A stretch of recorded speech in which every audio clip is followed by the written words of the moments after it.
इंतज़ार की घड़ियाँ ख़त्म हुई और 5 राज्यों के चुनाव की घोषणा हो चुकी है, जिसमें 3 राज्यों में बीजेपी ने बम्पर जीत हासिल की है और तेलंगाना और मिज़ोरम में बीजेपी कोई भी सिक्का अपना नहीं जमा पाई।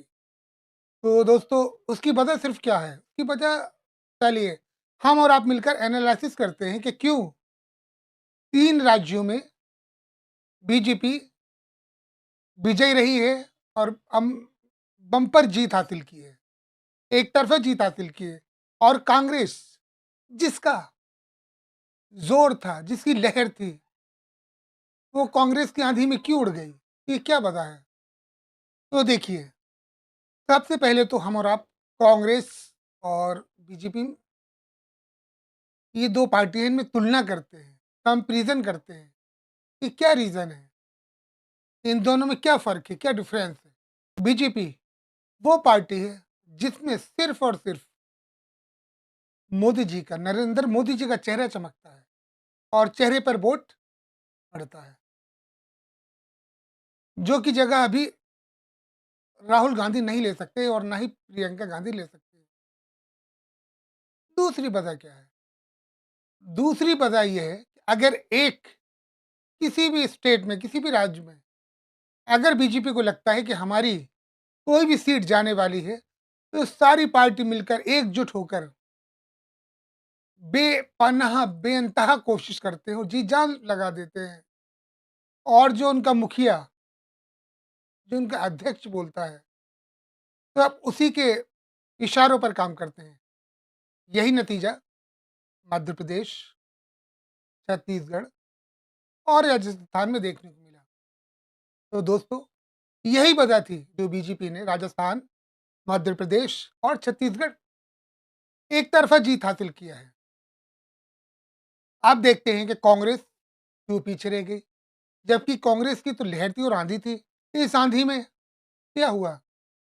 ये मामूली हवा में क्यों बदल गई? तो देखिए, इसके एक नहीं, इसके कई रीज़न है, कई कारण हैं, कई बता ऐसी कई वजूहात हैं। सबसे पहले हम चलते हैं मध्य प्रदेश की तरफ। दोस्तों, मध्य प्रदेश हमारे हिंदुस्तान का सबसे बड़ा क्षेत्रफल वाला प्रदेश है। इससे बड़ा एरिया हिंदुस्तान के किसी भी प्रदेश में नहीं है। तो उसकी वजह क्या है? वो पहले कांग्रेस के पास था और अब बीजेपी के पास। जबकि शिवराज शिवराज जी वहाँ के मुख्यमंत्री हैं और पहले मुख्यमंत्री थे कांग्रेस के कमलनाथ। तो कमलनाथ जी ने सिर्फ़ और सिर्फ़ राहुल और प्रियंका के नाम की आंधी को कैश कराने की कोशिश की। उन्होंने कोई मेहनत नहीं की। ना उन्होंने कोई मेहनत की, ना उनके लोगों ने कोई मेहनत की। वो सिर्फ़ घर में आराम फरमाते रहे। 10 बजे निकलते थे और 12-1 बजे घर पर आ जाते थे। जबकि यहीं बीजेपी को लगता था कि शायद हमारे हाथ से एमपी जाने वाले, इसलिए उन्होंने बेपनाह कोशिश की। जगह-जगह जाकर रैलियाँ की, लोगों से मिले, लोगों के दिलों को पढ़ा, जो कमियाँ थी उसे दूर करने की कोशिश की और उन्होंने कई योजनाएँ भी चलाई, जो जिसका मुख्य आधार थी लेडीज़, महिलाएँ, और महिलाओं ने उन्हें जिता दिया। और कमलनाथ जी इस आसरे पे थे कि धीरेंद्र शास्त्री महाराज, और उन्हें पता नहीं क्या कहते, क्या नाम है उनका, वो उनके कदमों में गिर पड़े कि उनकी दुआ उन्हें प्रधानमंत्री मुख्यमंत्री बना देगी। और वो उन्हीं के कदमों में पड़े रहे और उनकी भविष्यवाणी पे भरोसा करके जश्न मनाते रहे। कोई भी मेहनत ना तो खुद कर सके और ना ही उनके कार्यकर्ताओं ने की। सब इस राहुल और प्रियंका की मेहनत को और कोशिश को कैश कराने के चक्कर में लगे हुए थे कि इस बार एमपी हमारा है। यही अहंकार, यही भूल उन्हें ले डूबा और ना उन्होंने किसी पास्ट के, भूतकाल के मुख्यमंत्रियों की इज़्ज़त की। जैसे उन्होंने एक भाषण दिया था अखिलेश यादव के लिए, या कौन है अखिलेश वखिलेश? बताइए कितनी गलत बात थी। अखिलेश एक नाम है, राजनीति की एक पहचान है, एक दर्जा रखता है अखिलेश यादव।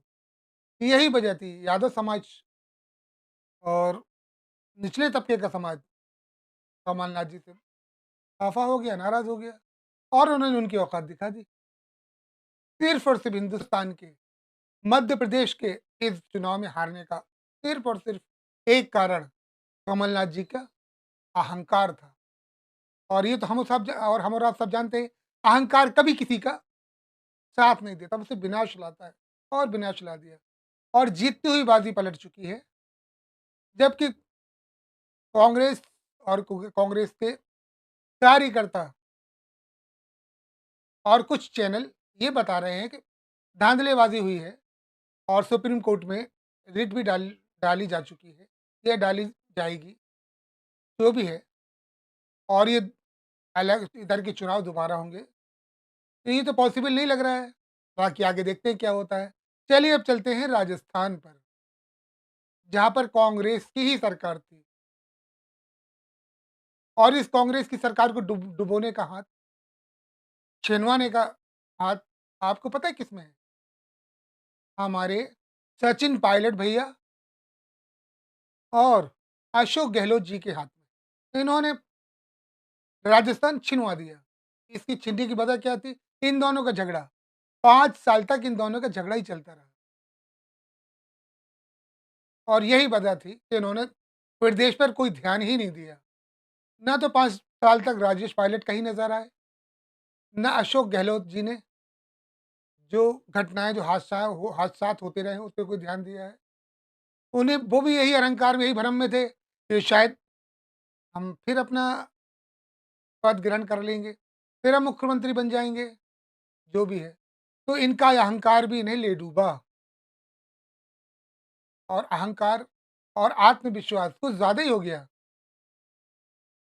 जब आत्मविश्वास ज़रूरत से ज़्यादा आदमी के पास पहुँच जाता है, तो उसे सिर्फ़ और सिर्फ़ बर्बाद करता है, तबाह करता है। उससे घमंड लाने की कोशिश करता है, उसके अंदर वही हुआ है। हालाँकि कांग्रेस के लिए राहुल गांधी और प्रियंका गांधी ने जी तोड़ मेहनत की, अपने ताकत से ज़्यादा मेहनत की, लेकिन नतीजा उनके इन जाबाज़ सिपाहियों ने मिट्टी में मिला दिया। ना तो राहुल जी ने रात देखी, ना दिन देखा, ना सर्दी देखी, ना गर्मी देखी, ना बारिश देखी। मेहनत, मेहनत, मेहनत, जिसे कहते हैं मेहनत। जो भी जितनी सीट्स और जितनी जगह कांग्रेस जीती, सिर्फ़ और सिर्फ़ राहुल जी और प्रियंका जी की मेहनत का नतीजा है। बाकी उनके किसी भी कार्यकर्ता का ये कोई इसमें कोई भी हाथ नहीं। उन्होंने कुछ नहीं किया है, क्योंकि वो सारा कार्यकर्ता, सारे जो भी कार्यकर्ता, मैं आपको बता दूँ, सिर्फ़ और सिर्फ़ अपने नाम को कैश कराने की सोचते हैं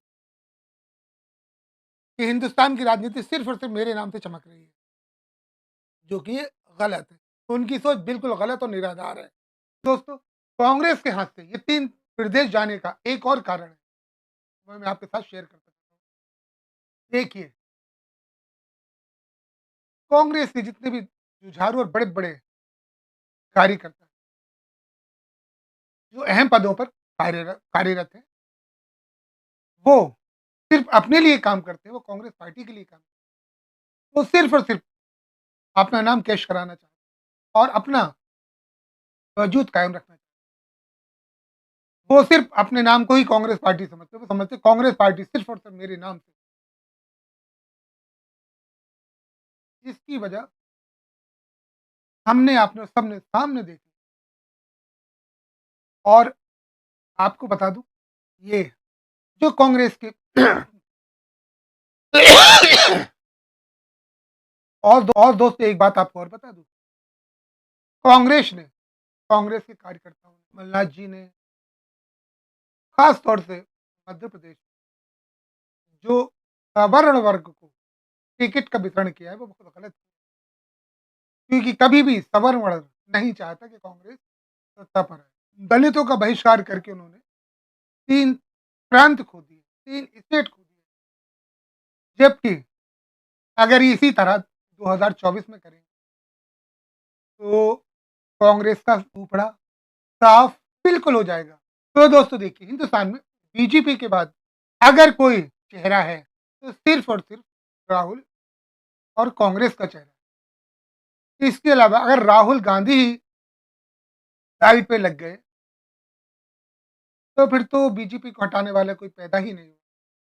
सालों साल 70 के 80 के 100 साल बीजेपी राज्य करेगी, सिर्फ और सिर्फ प्रधानमंत्री और मुख्यमंत्री बदलते जाएंगे, लेकिन देश की पे राज्य करने वाली पार्टी बीजेपी कभी नहीं बदली। ये मैं वीडियो सिर्फ इसलिए बना रहा हूँ, अगर मेरा ये वीडियो कांग्रेस के किसी भी छोटे या बड़े कार्यकर्ता तक पहुंचे, तो वो इस वीडियो को देखें और गौर करें कि हमसे क्या गलती हुई है और क्या गलतियां हमने की। अब छत्तीसगढ़ क्यों चला गया? यही वजह छत्तीसगढ़ की है, क्योंकि भूपेश बघेल जी का अहंकार उन्हें खा गया, उनके हाथ से उन्होंने छत्तीसगढ़ निकल गया।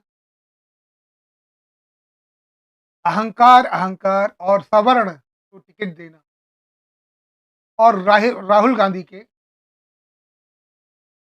कहे अनुसार न चलना, अपने मन की करना, जो कि कांग्रेस का सबसे बड़ा माइनस पॉइंट यही है कि कांग्रेस के जितने ही कार्यकर्ता हैं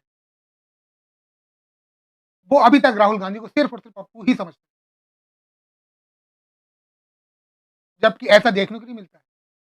ये बीजेपी में नहीं है। बीजेपी में अगर जो माननीय नरेंद्र मोदी जी, प्रधानमंत्री जी ने और गृह मंत्री जी ने जो कह दिया, अमित शाह जी ने, सब उसी राह पर चलते हैं, न उससे 1 इंच इधर न उधर।